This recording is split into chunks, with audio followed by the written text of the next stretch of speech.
The Horseheads Central School District announced some changes tonight to the way it performs physicals for students who want to play JV or varsity sports. The district says it's reviewing the way it implements the state athletic placement process.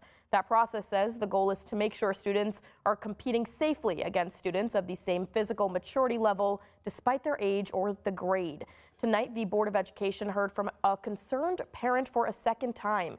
Amy Sidlinski is raising concerns about the district not allowing students to be examined by their own pediatrician instead of school nurses. The school district says that's because too many parents were trying to game the system by submitting inaccurate medical reports from private physicians. Last month, Sidlinski told the school board she was not notified when her 14-year-old twins were forced to expose their private areas in front of the school nurse and district nurse practitioner. The superintendent and the school board then agreed to review the process. I am here because I do not see this item on the agenda for today's meeting, and I am concerned this issue is not being addressed in a timely manner. My husband, attorney, and I met with Superintendent Douglas, Warren Conklin, Charles Detay, and several administrators on January 8th. During this meeting, we offered several solutions to improve the implementation of the APP process at Horseheads. We even offered to personally purchase medical gowns for the middle school to be used during these exams. The district expressed great concern for parents falsifying medical records and doctor shopping for their children in order to get them deemed eligible to play up.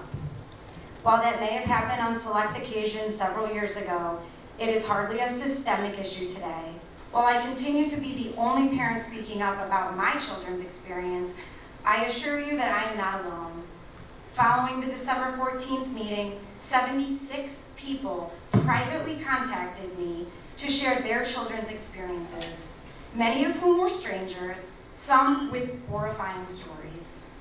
People are afraid to come forward because they fear it will put their children in a precarious situation with their coach. I will tell you, just like you said, we've had no complaints. I can imagine there's other people out there that would have those concerns, but they have not expressed. The long story short is, can the process change? And I think I said, we're asking them to review it, to bring back to the board some possible considerations. Some of your conversation was very good. We have no problem. We've actually already reached out to say, get some gowns. We're going to allow the children, instead of the conversation about certain types of undergarments, that's up to the children and the family. We are probably going to temporarily modify the permission slip to also say I will be present or I will not be present with my child, and also have it so that it can be scheduled well ahead of time so that parents aren't trying to guess, oh, is it today? Do I got to be there at 9, 10, 11, and so forth. So there's some moderate decorum because the procedure is still in place. We're trying to do some temporary mitigation to help people feel comfortable. To your students, I don't normally talk to students about this. I can apologize that you had to go through it. I do apologize.